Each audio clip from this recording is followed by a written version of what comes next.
क्या लिखा है?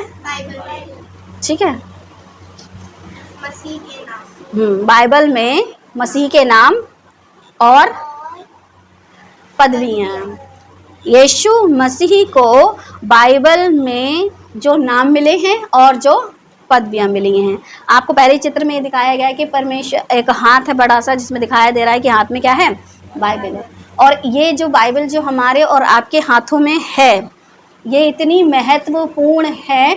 इस किताब के बिना आप जीवित परमेश्वर कौन है, जीवित परमेश्वर कैसा है, जीवित परमेश्वर कहाँ, क्या कहते हैं, इस पृथ्वी को कैसे बनाया है, इस पृथ्वी पर जीव जंतु कैसे आए हैं, आप इनमें से किसी भी बात का पता किसी और बातों से नहीं लगा सकते। अगर आप किसी मनुष्य का सहारा लो, उसे भी इतना ज्ञान नहीं है, क्योंकि वो कितने बरस का है, 50 ठीक है, उसकी एज। फिर दूसरा, आप साइंस के जरिए पता करो, तो साइंस तो तब बनी जब मनुष्य को क्या हुआ? ज्ञान हुआ पढ़ाई लिखाई का। जब उसने जाना कि पढ़ाई एक चीज होती है, फिर उसके बाद फिर उसने उन चीजों की खोज करी, पहले पढ़ाई के साधन जुटाए, फिर वो इस योग्य बना कि साइंटिस्ट बनता। तो साइंटिस्ट के जरिए मैं ये जानूं कि ये पृथ्वी कैसे बनी, तो साइंटिस्ट को बनते बनते कितने साल गुजर गए थे, तो मैं साइंटिस्ट के जरिए नहीं जान सकती। ठीक है, हर कोई अपने पुरखाओं के जरिए नहीं जान सकता, क्योंकि मैंने अपने दादा से सीखा, उसने अपने, लेकिन जो पहला था वो कौन था? ठीक है, ये हमें कहाँ से सीखने को मिलता है? अगर बाइबल बच्चा नहीं पढ़ा हो तो सबसे पहला पुरुष और सबसे पहली स्त्री किसी को नहीं पता। तो इन सारी चीज़ों की जो जानकारी आपको कौन सी पुस्तक से मिलती है? इसी पुस्तक में आपको यीशु मसीह के विषय का ज्ञान भी मिलता है। तो जब यीशु का ज्ञान मिलता है तो फिर यीशु का इस संसार में आना, पैदा होना, बढ़ना और इस संसार में काम करना, वो सारी चीज़ें आपको तब समझ में आएंगी। आपको उसकी पदवियों के विषय में जानना है। और जीवित परमेश्वर ने यीशु मसीह को कौन कौन सी उपाधियां दी हैं? परमेश्वर क्या है? इन दो चित्रों को देख करके आप कुछ कुछ चीज़ें तो समझ सकते हो। एक चित्र ये है और दूसरा चित्र ये है। तो इधर वाला जो चित्र है वो क्या बताता है? कोने का पत्थर। और ये वो कोना नहीं है जो इस दुनिया का है, ये वो कोना है जैसे कहते हैं कलीसिया, जो संसार में स्थापित हुई थी। इसके लिए आप निकालेंगे इफिसियों 2:20। ठीक है, इफिसियों 2:20 में आप यहाँ भी पढ़ सकते हैं, लिखा है कि और प्रेरितों और भविष्यवक्ताओं की नींव पर जिसके कोने का पत्थर मसीही यीशु आप ही है, तुम क्या हो? बनाए गए हो। जिसके कोने का पत्थर आपको दिखाई दे रहा होगा, जैसे कि नींव डालते हैं तो उसमें कॉर्नर का जो होता है सारा बेस उसी पर ही होता है। असली कोने का पत्थर यीशु मसीह है, और यीशु मसीह को छोड़ कोई दूसरी नींव नहीं। तो कहने का मतलब यीशु है का मतलब क्या? यीशु का जो वचन है, यीशु की जो शिक्षा है, उसके अलावा अगर कोई और आपको अपने तरीके से सिखा रहा है, आपको वो चीज़ें नहीं सीखनी है। आपको क्या सीखना है? क्या ये मसीह की बातों में से सिखा रहा है या फिर कुछ और आपको सिखा रहा है? तो आपको सिर्फ वही चीज़ें सीखनी है। जब तक आप समझोगे नहीं परमेश्वर यीशु मसीह को, कलीसिया की स्थापना करने वाला व्यक्ति कौन? अगर कोई आपसे पूछता है कि इस संसार में जो ये कलीसिया जैसा शब्द हमें सुनने में आता है, इसका स्थापक कौन है, इसको बनाने वाला कौन है? बनाने वाला तो परमेश्वर है, और सबसे पहला जो है वो है पतरस। कलीसिया का बनाने वाला यीशु अगर मरता नहीं तो कलीसिया आती कहाँ से? तो कौन है बनाने वाला? तो लिखा नहीं है जिन और प्रेरितों और भविष्यवक्ताओं की नींव पर जिसके कोने का पत्थर।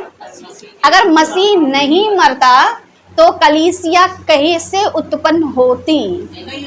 अगर आदम भारी नींद में नहीं सोया होता तो हव्वा कैसे उसके जिस्म में से निकलती? उत्पत्ति के पहले अध्याय में जब आदम और हव्वा का जिक्र है तो ध्यान रखो, वो पहला आदम शारीरिक था और जो हमारे लिए आदम है वो आत्मिक है। पूरे 3 दिन 3 रात के बाद यीशु मसीह जब उठे तो क्या तैयार हुई? कलीसिया, उसके कोने का पत्थर मसीह है। और दूसरी पहली उपाधि क्या होगी? कोने का पत्थर। और दूसरी उपाधि अगर आप कुछ ऐसा देख पा रहे हो, आपको कुछ समझ में आ रहा है, तो ये क्या है? सारी सृष्टि में पहलौठा।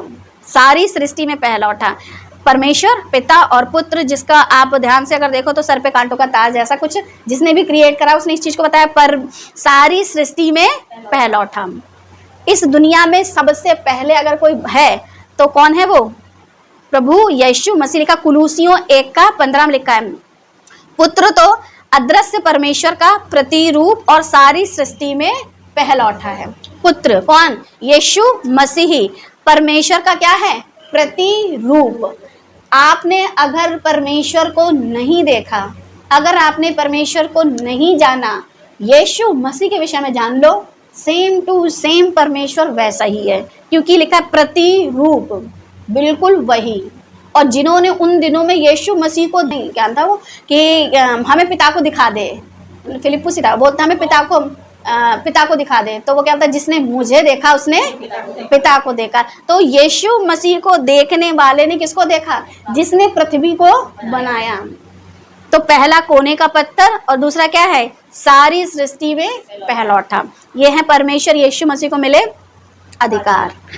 और इस चित्र को देख करके आपको कुछ इतना खास समझ में नहीं आ रहा होगा, लेकिन फिर भी आपको बता दूं, अगर ये औरत रखी गई है तो इसे कहेंगे कलीसिया, ठीक है, कलीसिया। और इधर जो एक हाथ दिखाई दे रहा है, ये कौन है? यीशु मसीह। यहाँ बात चली यीशु मसीह की, अभी परमेश्वर की जिक्र नहीं है, हम यीशु के बारे में बात करें। ये कौन है? यीशु मसीह। यीशु मसीह कलीसिया का क्या है? यीशु मसीह कलीसिया का क्या है? सिर। अब सिर कहता है पानी प्यास लग रही है तो इंसान क्या करता है? पूरी बॉडी, हाथ अपना काम करता है, मुंह अपना काम करता है, गला अपना काम करता है, उसके बाद अंदर जाकर के जो हमारे ऑर्गन्स होते हैं वो अपना काम करते हैं। अगर सिर मसीहा है तो कलीसिया मसीह की है, और अगर सिर मसीहा नहीं है जिस कलीसिया का, वो कलीसिया मसीह की नहीं है। बिना सर के, बिना सर में दिमाग में जो आपकी चलती हैं बातें, आपका पूरा शरीर वैसे ही करता है। अगर आपके दिमाग में उदासी आ जाए उस दिन आपका शरीर काम नहीं करेगा। जिस दिन आपके दिमाग में खुशी की लहर दौड़ जाए उस दिन कुछ भी ना हो लेकिन आप खुश रहोगे, बिना बात के खुश रहोगे। तो अगर सिर मसीहा है तो जो भी आप कलीसिया में हो, ठीक है, उसमें आपका अपना खुद का दिमाग नहीं दौड़ेगा। किसका दिमाग दौड़ेगा? यीशु मसीह। हाँ, लिखा और जो कुछ उसके पांव तले कर दिया, कर दिया, हाँ, और उसे सब वस्तुओं पर शिरोमणि ठहराकर कलीसिया को दे दिया। बस कलीसिया को दे दिया। सबके ऊपर शिरोमणि कौन है? यीशु मसीह, लेकिन दिया किसको? कलीसिया को, ठीक है। फिर एक और है इफिसियों 4:15। प्रेम में सच बोले, हाँ, सब बातों में उसमें जो सिर है अर्थात मसीह में बढ़ते जाएं। अर्थात कौन है सिर? मसीही। लिखा है उसमें जो सिर है अर्थात मसीह में। तो कलीसिया का सिर कौन है? मसीह। उसमें क्या करना है? आपको बढ़ते जाना है। इफिसियों 5:23, क्योंकि पति तो पत्नी का सिर है, जैसे मसीह कलीसिया का सिर है और आप ही देह का उद्धार करता है। जैसे औरत का सिर उसका पति है। अब सारे आदमी भूल जाएंगे कि अरे देखा, हम तो अपनी पत्नी का सिर है। यहाँ बात चल रही है आदम की और उसकी पत्नी की। क्यों? कि आदम के अंदर से स्त्री निकली, उसके बाद जितने भी इस दुनिया में पैदा हुए हैं उसमें से कोई किसी के अंदर से निकाला नहीं गया, सब माँ की कोख से निकले हैं। अगर आदम और हव्वा के बच्चे हुए तो किसकी कोख से पैदा हुए? हव्वा की, किसी में से निकाले नहीं गए। लेकिन एक आदम के अंदर से हव्वा निकली, दूसरे आदम यानी मसीहा के अंदर से कलीसिया निकली। बात सिर्फ वहाँ की अधीनता की हो रही है। अगर बात अधीनता की हो रही है तो जैसे पति चाहते हैं कि पत्नी उनकी अधीनता में रहे, तो क्या मसीह नहीं चाहता कि आप मसीहा की अधीनता में रहो? कलीसिया नहीं चाहता। कलीसिया दौड़ती घूम रही है पादरी के चरणों में, पापा जी सही कर दो, पापा जी सही कर दो, है ना। अधीनता किसकी है? पास्टर की अधीनता में हो, और पास्टर फिर आपका क्या बन जाता है? परमेश्वर यीशु मसीह से बढ़कर बन जाता है। और कोई भी पति ये नहीं चाहता कि उसकी पत्नी किसी और आदमी में इंटरेस्ट रखे, चाहे फिर वो कोई क्यों ना हो।